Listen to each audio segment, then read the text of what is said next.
បើបានមកលេងនៅខេត្តកំពតហើយបានស្នាក់នៅរីសតមួយកន្លែងនេះដឹងតែជាប់ស្នេហ៍តែម្ដងរីសតនេះបានលាក់ខ្លួនក្នុងទេសភាពនៃស្លឹកចាក់ជាប់នឹងមាត់ព្រែកដែលនៅមិនឆ្ងាយពីក្រុងកំពតដែលមានបរិយាកាសស្ងប់ស្ងាត់ល្អបំផុតសម្រាប់អ្នកដែលចង់ទៅសម្រាកលំហែកាយត្រូវការបែបឯកជនភាពនៅថ្ងៃឈប់សម្រាកនេះគឺរីសតដែលមានឈ្មោះថា Rivertree Villa and Resort ដែលមានទីតាំងនៅជាប់មាត់ព្រែកនៃខេត្តកំពតតែម្ដងហើយមានចម្ងាយតែ6គីឡូម៉ែត្រប៉ុណ្ណោះពីរង្វង់មូធូរ៉េនដែលផ្លូវធ្វើដំណើរងាយស្រួលជិះតែ10នាទីតែប៉ុណ្ណោះនៅពេលមកដល់កន្លែង check in គេក៏មានជាកន្សែងត្រជាក់និង welcome drink ដែលបានជួយរំសាយនៅអារម្មណ៍នឿយហត់ពីការធ្វើដំណើរនៅអាកាសធាតុក្តៅញ៉េំពីកន្លែងស្នាក់នៅទីនេះវិញគឺមានច្រើនប្រភេទហើយថ្ងៃនេះដែរគឺខ្ញុំចង់បង្ហាញទៅអ្នកទាំងអស់គ្នាដែលប្រភេទទី1គឺបែរទៅមាត់ព្រែកនិងប្រភេទទី2បែរទៅអាងទឹកចំពោះបន្ទប់បែរទៅមាត់ព្រែកគឺមានពីរប្រភេទទៀតគឺ Deluxe River View ដែលមានគ្រែ1និង Family River View មានគ្រែ2ប្រភេទទី2គឺបន្ទប់បែរទៅអាងទឹកដែលមានគ្រែ1និងគ្រែ2ដូចគ្នា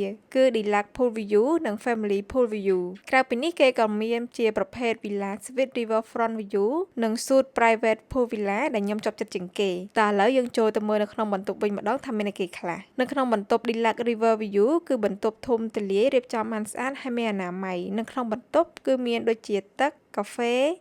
តែស្ករឆ្នាំងដាំទឹក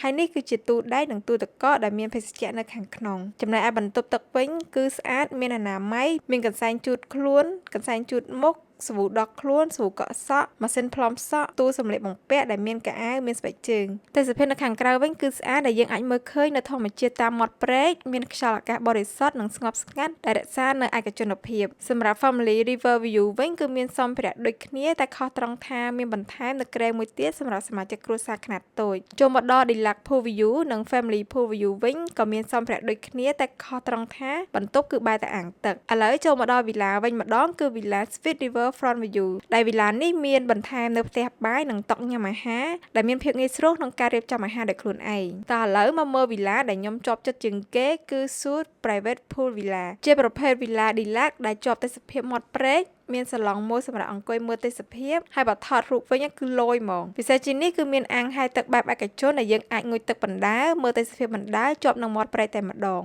បើនិយាយពីទេសភាពនិងបរិយាកាសនៅក្នុងរីសតវិញគឺមានទីធ្លាធំទូលាយមានសួនច្បារស្រស់ស្អាតសម្បូរទៅដោយធម្មជាតិនិងបរិយាកាសស្រស់ស្រាយដែលមានខ្យល់បរិសុទ្ធហើយនៅចំកណ្ដាលនៃរីសតក៏មានអាងទឹកដ៏ធំមួយផងដែរដែលយើងអាចហែលទឹកលេងកម្សាន្តបានទាំងមនុស្សធំនិងកូនក្មេងរីសតក៏មានកង់សម្រាប់ឲ្យយើងជិះលេងមើលតាមរីសតពេលដែលជិះកង់ហ្នឹងគឺសប្បាយហ្មងព្រោះយើងបានមើលទេសភាពនៅក្នុងរីសតហើយបើចង់ទៅលេងនៅមាត់ព្រែកវិញយើងក៏អាចធ្វើដំណើរតាមស្ពានឈើដែលដើរទៅកាន់មាត់ព្រែកដែលអមទៅដោយស្លឹកចាក់ជុំវិញមួយវិញទៀតភ្ញៀវដែលស្នាក់នៅរីសតក៏អាចជិះទូកកាយ៉ាក់លេងកម្សាន្តតាមដងព្រែករៀនអំទូកលេងរីករាយជាមួយនឹងទេសភាពតាមមាត់ព្រែកនេះអ្វីដែលកាន់តែពិសេសទៀតនោះគឺនៅពេលល្ងាចខាងរីសតក៏មាន Sunset Boat ដែលមានតម្លៃសមរម្យសម្រាប់ជូនភ្ញៀវជិះគយគន់មើលថ្ងៃលិចដ៏ស្រស់ស្អាតនិងជិះលេងមើលទេសភាពតាមដងព្រែកនៃក្រុងកំពតហើយរីករាយជាមួយនឹងអាហារសម្រន់ដ៏ឈ្ងុយឆ្ងាញ់និយាយតាក់ទងនឹងអាហាររីសតក៏មានភោជនីយដ្ឋានជាមួយនឹងមុខម្ហូបជាច្រើនប្រភេទដែលមានរសជាតិឈ្ងុយឆ្ងាញ់មានជាអាហារខ្មែរនិងអាហារអឺរ៉ុប